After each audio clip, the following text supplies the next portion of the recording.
कामगार युनियनचा धडक कामगार युनियनचा धडक कामगार युनियनचा आमच्या मागण्या पूर्ण करा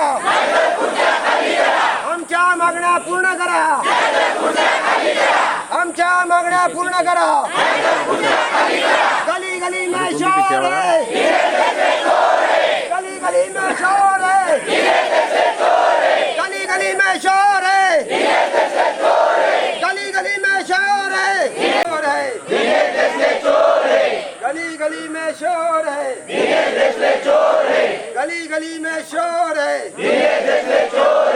राणे साहब आगे बढ़ो हम तुम्हारे साथ हैं राणे साहब आगे बढ़ो हम तुम्हारे साथ हैं राणे साहब आगे बढ़ो ये तो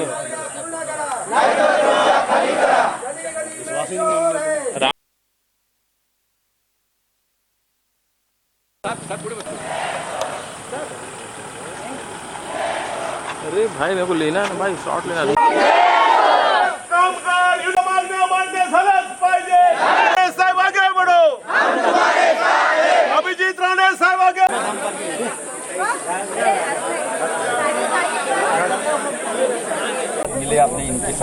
निश्चित तौर पर हमने आज यहाँ पर एक आंदोलन का आयोजन किया था।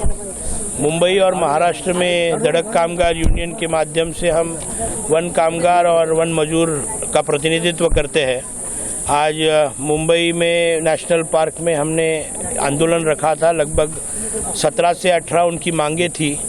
ये वो कर्मचारियों की जो मांगे हैं वो इतनी जायज़ है कि जंगल में जब हम काम करते हैं तो उनको लकड़ियाँ नहीं दी जाती है, गमबूट नहीं दिए जाते, उनको टॉर्च नहीं दी जाती है। ऐसे बेसिक चीज़ें थी, पगार से रिलेटेड चीज़ें थी, उनके घर के रिलेटेड, जिनको हम उनके हॉस्टल से रिलेटेड चीज़ें थी। ऐसे बहुत से विषयों पर गंभीर तौर पर चर्चा हुई। बहुत दिनों से हम इसका पाठ पुरावा कर रहे थे। ये फॉरेस्ट के पार्क के जो CFO है मल्लिकार्जुन जी, उनके साथ में हमारी बहुत पॉजिटिव सकारात्मक चर्चा हुई है। निश्चित तौर पर मुझे विश्वास है कि आने वाले समय में उन्होंने कुछ टाइम पीरियड दिए हुए हर एक हमारे मांगनी पर। निश्चित तौर पर आज का ये आंदोलन हमारा यशस्वी हुआ है, ऐसा मैं यहाँ पर घोषित करता हूँ। एक मराठी में जोनी साहब, जानना चाहता हूँ धड़क कामगार यूनियन की तरफ से किस तरह का मोर्चा निकाला और क्या मांगे आपकी और किसके विरोध में निकाला है? ये धड़क कामगार यूनियन की तरफ से हमने मोर्चा निकाला। हमारा जो नेशनल पार्क में फॉरेस्ट डिपार्टमेंट की तरफ से जो काम करने वाले वन कर्मचारी, इनको पिछले 25-30 साल से कुछ भी बेनिफिट नहीं दिया जाता है। पगार टाइम पे नहीं होता है। इनको 10,000 रुपये पगार है, वो पगार भी 5-5, 6-6 महीने लगाता है देने के लिए, सब कुछ इनका पास रहते हुए भी। और परमानेंट वर्कर्स लोगों का भी 3-3, 4-4 महीना पगार नहीं होता है। उसका बारे में हम एकदम शांतिपूर्वक आंदोलन कर रहे हैं। इससे पहले भी हम 2-3 बार आंदोलन करने का कोशिश किया, लेकिन हमारा कुछ ऑफिसर लोगों का आश्वासन की वजह से हमने वो मोर्चा पीछे लिया था। लेकिन आज जो कर रहे हैं, आज का एकदम तीव्र आंदोलन है। जब तक ये लोग हमको राइटिंग में नहीं देते तब तक हमारा ये आंदोलन पीछे हटने वाला नहीं है। हमारा वर्कर लोगों के ऊपर बहुत सारा अन्याय हुआ है। हम सारे मुद्दे यहाँ पे लिख के लाए हैं। हमारा सेक्रेटरी साहब पढ़ के बताएंगे अभी। सर, पहले मुद्दे से शुरुआत करिए। मुद्दा क्या आपका? हाँ, पहला तो ऐसा है सर कि कैसा है, उद्यान क्षेत्र में जो अपने प्राणी मृत्युमुखी पड़ते तो उनको उठाने के लिए कोई नहीं रहते। उठाने के लिए तो समझो प्राणी मृत्युमुखी पड़ गया, उसको किडे बिडे आगे तर त्याच्यामध्ये कसं आहे माहिती आहे का, प्राण्यांना किडे पडतात। किडे पडले तरी पण त्यांना मजुरांना उचलण्यासाठी त्यांना प्रोटेक्शन काहीच नसतं। उदाहरणार्थ अँक्लोज देत नाही, त्यांना कुठल्या प्रकारे वस्तू पाहिजे तर त्या पण देत नाही। तो एक मुद्दा आहे। तसेच प्रोटोकॉल असतो। प्रोटोकॉलमध्ये अशा गोष्टी आहेत की टेम्पररी लोक आहेत, त्यांना पण तो प्रोटोकॉल करायचा नसतो। ॲक्च्युली तो प्रोटोकॉल आहे कोणाचा, वनरक्षक लोकांचा, तरी पण तो प्रोटोकॉल वनमजुरांना दिला जातो। आणि तिसरा मुद्दा आहे तसा की जो रिटायर होता है कर्मचारी, रिटायर होने से पहला उनको 6 महीना पहला उनको बताया जाता है कि वो बात 6 महीने के बाद में आप रिटायर होने वाले हैं। उससे पहला इनका जो कागज पत्र रेडी होता है वो कुछ भी नहीं बताता है। कल रिटायर होने वाला है, आज बताता है कल तो रिटायर होने वाला है। तो रिटायर होने के बाद में हमारा जो वन कर्मचारी, उनको 2-2, 3-3 साल लगाता है उनका जो सर्विस फंड जो भी बेनिफिट मिलना रहता है उसके लिए। बाकी ऑफिसर लोगों का रिटायर जिस दिन होता है उसी दिन उनका सब कुछ मिल जाता है। फक्त हमारा लोगों के लिए ये अन्याय क्यों? और दूसरा है कि हाँ, अभी तुलसी गेट है अपना, जैसे कि वो वाइल्ड लाइफ एरिया है, तुलसी गेट वाइल्ड लाइफ एरिया मतलब प्रोटेक्शन एरिया, वहाँ पे किसी को जाने की मनाही है, लेकिन ऑफिसर लोगों के साथ ऑफिसर लोगों का स्टाफ जाता है, उनके लोगों का परमिशन है। जब भी हमारा स्टाफ जाता है तो उनको रुकाते, रुकाने के बाद मतलब हमारा स्टाफ मतलब कैसा, फॉरेस्ट का स्टाफ, वन मजदूर स्टाफ, उनको रुका देते हो और उनको छोड़ते ही नहीं है। उनको रुका के ऊपर से वो तुलसी के जो ऑफिसर्स है वो उल्टा से उल्टा भाषा करते और उनको गलीचे भाषा से उनको निकाल देते, यहाँ से आपको परमिशन नहीं करके, और लेकिन ऑफिसर लोग के मेहमान को छोड़ते हैं वहाँ से, ये गलत है। सर इसमें मैं जानना चाहता हूँ आपसे, अभिजीत अड़नी सर का किस तरह से आपको सपोर्ट रहा, किस तरह से आगे यहाँ पर आंदोलन होगा? अभिजीत राणे सर हम जब से उनसे जुड़े हैं, तब से लेके हमको बहुत सारा इश्यूज थे, उसमें से कुछ ये मिला अपने को, राहत मिला कुछ बातों से।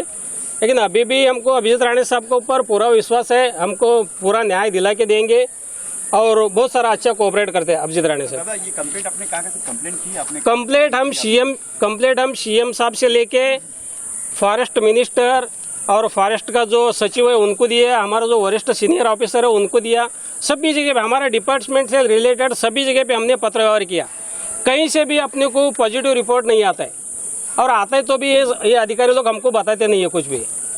हमारा मांगनी ये है कि हमारा जो वर्कर्स लोग है उनको टाइम पे पगार देवे, हमारा जो सुख सुविधा है वो देवे, और अभी एक नया अभी हमारा वर्कर्स लोग शासकीय रूम में रहते हैं और कुछ लोग अतिक्रमण किया है, उन्होंने रीतसर पैसा भरा है, उनका झोपड़े का पैसा भरा है, पैसा भरने के बावजूद भी अभी बारिश में हमारा लोगों को जाके घर से बाहर निकल दिए इन्होंने, इतना अत्याचार चालू है। हमारा बाल बच्चे लेके सब बारिश में भीगते हुए रोते हुए, महिला लोग कौन महिला लोग जरा सामने और रोते हुए बाहर आए थे सब जब। ये क्यों अत्याचार हमारे ऊपर? इतना 25-30 साल से हम लोग यहाँ पे रहते हैं और हम शासकीय कर्मचारी है, हमारा लीगल घर भाड़ा कटता है, उसका बावजूद भी हमको हाथ पकड़ के हमारा भांडी बर्तन बाहर निकल के तुम बाहर बेचते, ये कौन सा अन्याय है?